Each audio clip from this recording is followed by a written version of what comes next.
Salut à tous. Alors que s'opposaient la nuit dernière deux équipes qui ont de grandes ambitions cette année dans la conférence Ouest, à l'occasion d'un match qui s'est avéré très serré, notamment dans les derniers instants, je vous propose de faire un petit point sur cette fin de match qui a été une véritable passe d'armes, un mano à mano entre Wiggins et Russell Westbrook. L'occasion aussi de voir comment ce Big Three de l'équipe d'Oklahoma City a exécuté dans la fin de match. Est-ce que tous les ballons ont encore été dans les mains de Russell? Est-ce que George et Anthony ont été impliqués? Eh bien, je vous propose de décortiquer tout ça en images. On va plonger directement dans le cœur du quatrième quart-temps. Il reste moins de 5 minutes à jouer et Minnesota a 6 points d'avance. Écran haut de Adams sur Westbrook. C'est le dispositif ultra classique de cette équipe d'Oklahoma City. On transfère à l'opposé sur Paul George. Très bon close-out de Wiggins qui conteste bien le drive. George ne peut pas trouver le panier.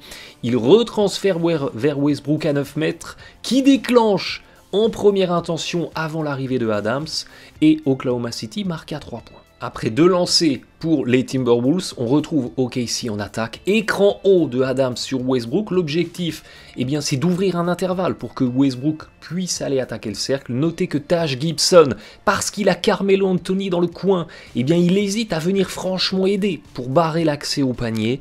Et Westbrook en profite pour scorer près du cercle en lay-up. Possession Minnesota, mise en place mi-terrain. L'objectif ici, c'est que Butler vienne poser un écran croisé sur Wiggins qui va venir se présenter au poste bas. Une petite séquence en X. Vous voyez l'écran qui vient se poser de Butler sur Westbrook qui défend sur Wiggins. Westbrook ne fait pas l'effort de lutter dans l'écran. Il passe en dessous. Wiggins récupère le ballon sans opposition, peut prendre un petit peu d'élan pour aller finir en lay-up. Également, près du cercle, les Timberwolves sont toujours à plus 5. Montée de balle pour OKC, mise en place mi-terrain. On retrouve ce fond de jeu ultra classique du Thunder en fin de match. Écran haut de Adams sur Westbrook qui éclate dans l'intervalle. Il y a un très joli shadowing de Anthony Towns qui conteste le drive.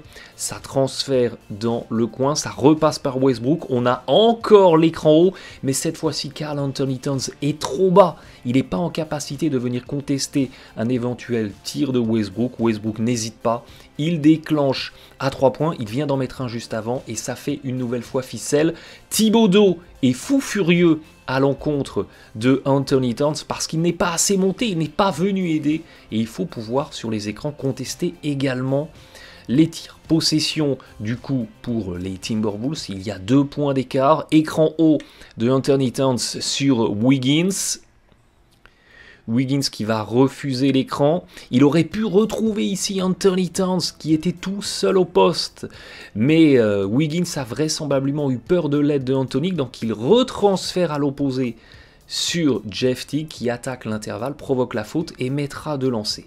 Stop défensif des Timberwolves. Derrière, Butler fait un petit peu n'importe quoi en cherchant la faute sur la possession. Séquence de transition pour Oklahoma City. On accélère. Voyez que Wiggins, il est descendu très bas. Il a perdu son vis-à-vis Paul George des yeux.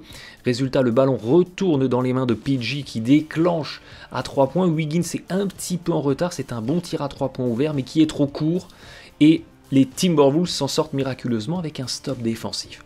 Écran haut de Adams, Westbrook qui sort de l'écran, Anthony Towns qui est trop bas. Vous voyez qu'on est toujours sur le même dispositif avec Anthony dans le corner, Paul George dans l'axe panier-panier.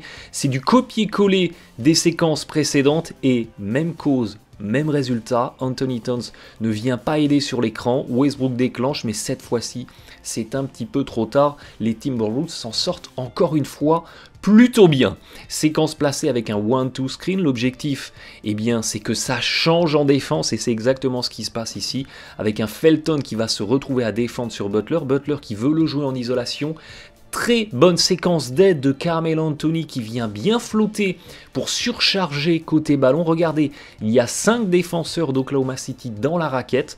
L'isolation est neutralisée et en toute fin de possession, on est obligé de tenter quelque chose de très compliqué côté Wolves et une nouvelle fois bonne défense d'Oklahoma City.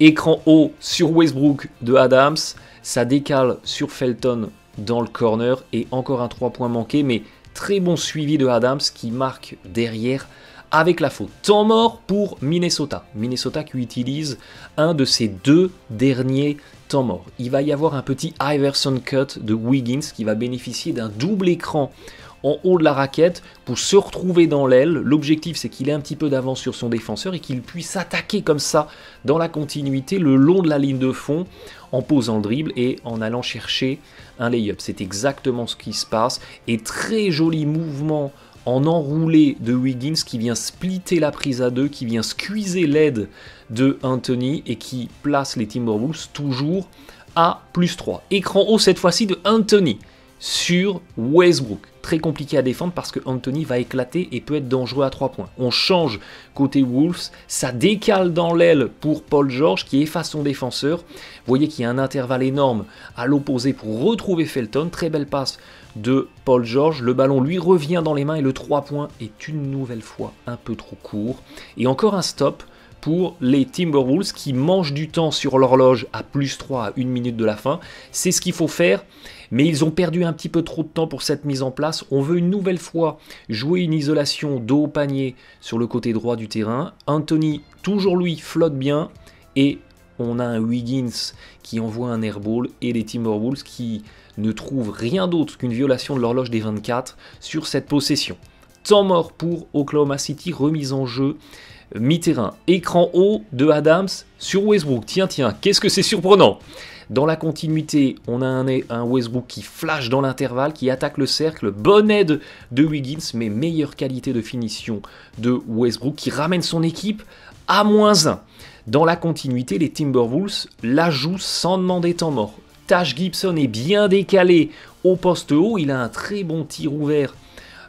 Anthony qui flottait est en retard, mais derrière on n'a pas bloqué au rebond. Et Wiggins jaillit pour repropulser les Timberwolves à +3. 37 secondes à jouer, pas de temps mort utilisé par Oklahoma City qui préfère le garder éventuellement pour la toute fin. Écran haut de Adams sur Westbrook, mon Dieu j'ai vu ça déjà quelque part. Anthony Towns, toujours lui, ne vient pas monter sur Westbrook qui une nouvelle fois a un tir à 3 points relativement ouvert.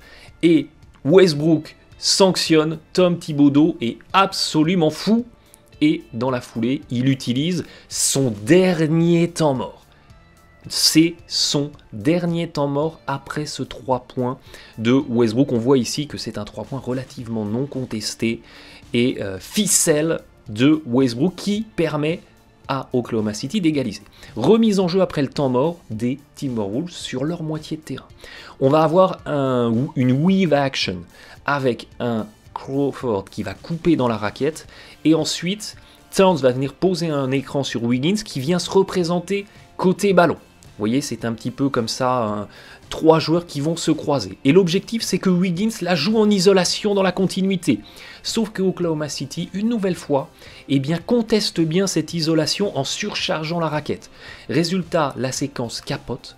On ne trouve pas de solution côté Timberwolves et ça va retomber finalement dans les mains d'Anthony Towns qui va marquer un petit flotteur très compliqué qui permet aux Bulls de passer à plus de temps mort demandé par Oklahoma City. Remise en jeu vers Westbrook. Paul George qui a fait la remise en jeu va venir se présenter pour un main à main, pour un hand-off. Mais c'est une feinte. C'est une feinte parce que dans la foulée, Westbrook va aller attaquer dans l'intervalle. Regardez, il y a une autoroute vers le cercle, donc Westbrook ne se prive pas de foncer vers le cercle. Taj Gibson s'interpose alors qu'il est sur la première passe, et très belle lecture de Westbrook qui retrouve Anthony du coup tout seul à 3 points côté ballon, un 3 points qui fait ficelle et qui place Oklahoma City à +1. Et regardez Thibodeau, il est juste à côté de l'arbitre et il demande temps mort alors qu'il n'en a plus. Les Timberwolves auraient dû prendre technique et OKC aurait dû récupérer la balle. Les assistants, regardez, ils plongent vers Thibodeau, les joueurs aussi du banc des Timberwolves plongent vers Thibodeau en disant non, non, non, on n'a plus de temps mort, ne demande pas temps mort. L'arbitre fait comme s'il n'avait rien entendu. Résultat, les Wolves, ils la jouent dans la continuité parce qu'ils n'ont plus de temps mort. C'est les nouvelles règles. C'est ce que je vous disais, c'est du play-on. Ballon dans les mains de Wiggins, écran très marqué d'Anthony Towns. Ça aurait pu être sifflé faute offensive, mais dans les fins de match, vous le savez, les arbitres avalent leur sifflet et ne sifflent pas, et c'est tant mieux. On n'a pas envie de voir des fautes offensives dans les fins de match. Résultat, Wiggins monte la balle, déclenche à 9 mètres un tir relativement ouvert, et avec beaucoup de réussite, il va marquer avec la planche, et les Timberwolves arrachent la victoire au buzzer.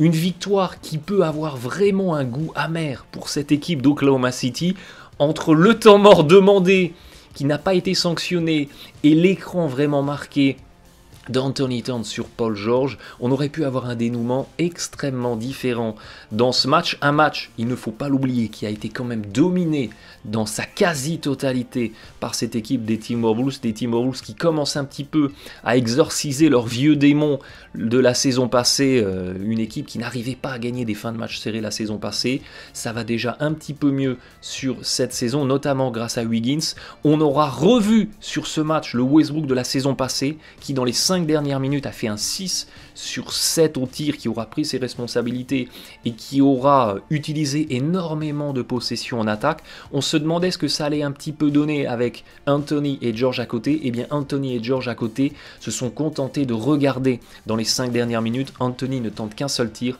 Paul George en tente 2 qui auront été manqués. On repart sur la formule qui avait bien marché la saison passée du Westbrook omnipotent qui tente tout dans les fins de match. Ça aura été un petit peu trop juste sur ce match qui aura été vraiment haletant jusqu'à la fin. Merci de votre fidélité, bon match à tous.